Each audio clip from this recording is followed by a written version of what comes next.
Yes, thank you, Marcelo. Thank you, Dennis, and also thanks for the other questions. So it's a pleasure to be here and see you again, Dennis.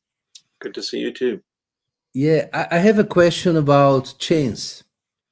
I know this is a recurrent theme, and you probably had to answer that question many times, but I'm asking again anyway. The word chance is often used to explain the mechanisms of evolution, and very much for scientific communicators, arguing that there is no purpose in nature and anything like that. And also, in sometimes we see like young Earth creationists using that discourse to discredit evolution. So it's actually employed by naturalists and also young Earth creationists to argue for the same thing. And I understand that many Christians feel hurried, and have like they feel hurried about this idea of chance taking the place of God as the source of this dynamism and richness in creation. But you even say in your book that chance is actually is not a causal agent, is not a positive source of anything. But how should we think about chance and its place in the evolutionary processes? And how is it related to God's sovereignty? How do you see that? I know it's not a simple question, but lots of people feel hurried about that. And it would be interesting to explain your views. Thank you. Yes. Well, by chance, a few weeks ago, I was giving a lecture in Rome to the Neo-Thomistic Institute in Rome, and the title of the lecture was "Is evolution a chance process?" Question mark. And so the answer That's I gave was no. You won't be surprised to hear. Okay, so I think one of the problems we have in this discussion is the various meanings of chance. I think there are at least three main meanings of the word chance. Probably they're the same, I suspect, in Portuguese as well. And so, uh, just briefly, I mean, we have number one, epistemic chance. Epistemic chance, I suppose, tossing a coin is an example of epistemic chance. And simply, it's a very mechanical process. We know the laws of gravity, we know the momentum. If we know everything about the tossing of the coin, we can predict which way will it be heads or tails, which way is it going to fall. That's epistemic chance. And by the way, a few years ago, there were some physicists, I think, or computer people who had too much time. Anyway, at Stanford University, they built a machine that would predict which way the coin would fall, and they managed to make a machine that would do that. Okay. Anyway, it's a mechanical process. It's simply epistemic chance, lack of knowledge. And by the way, Charles Darwin was very aware of epistemic chance. In The Origin of Species and in The Descent of Man, he has some discussion about chance. And he calls it, he doesn't use the word epistemic, that's a more philosophical word, but he said it's simply the process of evolution is not predictable simply because of our lack of knowledge about the mechanisms, and we can't predict, it's too complicated to predict, really. So that's epistemic chance. And then we have, of course, we have quantum mechanics chance, if you like. We have, ontological chance. We can call it pure chance. Some people call it pure chance, that, the emission of a particular particle from a radioactive isotope, for most people, would say is impossible to predict in principle and not just in practice. Okay, so now there are some people who think there may be, hidden causes within that process. That's a whole discussion in physics, but that's a type of chance. So we can call it pure chance. We have epistemic chance, number two, pure chance. And then number three, we can call it metaphysical chance. which is almost the idea that Guilherme, you were referring to, the chance with a big C. You know, we call that chance Lady Luck, Lady Luck, in this country.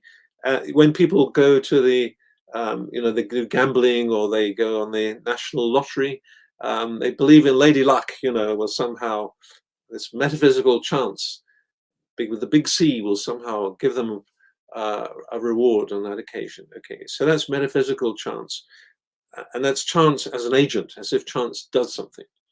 Okay, and so those are three descriptions of chance, and I'll just give you one more for the word random, because the word random is tricky. So in biology, the word random is used in a different way compared to the way it's used in mathematics. Mathematical definition is different. So in biology, when evolutionary biologists are referring to the word random, they say evolution is a random process. What they mean is that mutations that take place in the DNA, in the genome, take place without any reference to the well-being or otherwise of the organism in question. Okay. In other words, they're not determined in a way that will give harm or will be good for that particular organism. That's what the word random means in evolution and biology. In mathematics, it means something different. Of course, it means, and even just if you took the genome, if you took all the DNA of humans with 3.2 billion genetic letters, nucleotide bases, if you took those 3.2 billion, if mutations were random in a mathematical sense, then new mutations should be distributed anywhere with equal probability. Okay, so I'll just start with the word random. It's quite interesting, really, because these are quite recent biological discoveries. So just thinking about random, recently there have been several papers where they've sequenced the genome of mother, father, and baby. Okay, and that was to see how many new mutations you get in each human baby. Okay, and there was a Dutch study came out just a few years ago on that, and it's really interesting because they've mapped all the new mutations in the new baby. On average, in the Dutch case, there were 38 new mutations in the new baby that were not in the mother or the father. So you always get new mutations coming in every event of reproduction. Fortunately, mostly they don't matter. That doesn't make any difference. They're in parts of the genome that won't make any difference to the baby. Okay. But the point of mentioning it here is they're not random in a mathematical sense. They're actually clustered. You have a number of clusters on different chromosomes, some and then others scattered around. And so mutations are not random. Okay, in a mathematical sense, they're not random. In a biological sense, they're random because they happen without any reference to the baby in this case. Mm-hmm. But mathematically, they're non-random. Okay, it's simply a rather technical point, but it makes a point. Okay, so that's random. Now let's come back to chance. So we ask about evolution.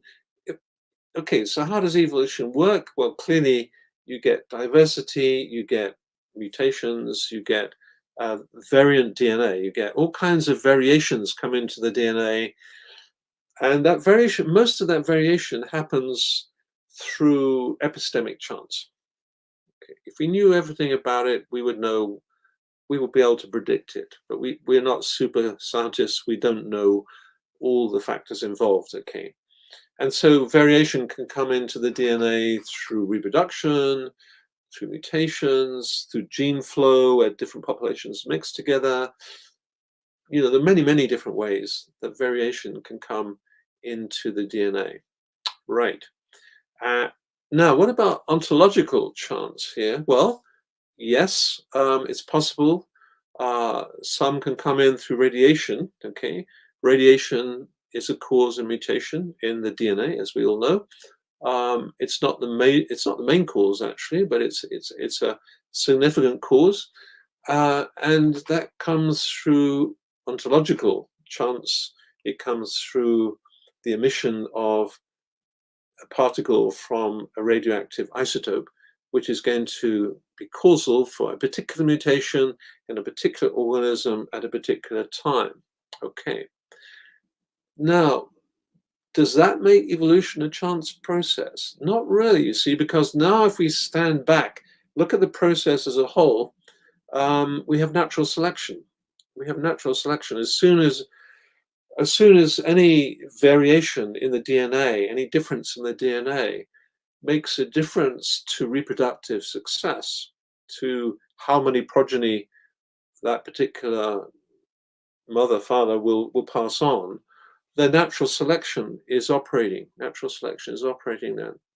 So natural selection operates on variant DNA, on that variation in the DNA. It doesn't matter where the variation comes from. It doesn't matter if the variation is caused epistemically, by epistemic chance, or by ontological chance, by pure chance. It doesn't matter, because natural selection will still operate on that DNA variation if it makes any difference to the lifespan or the anatomy or the physiology, the well-being of that particular organism. That's the theory. That's the theory of evolution.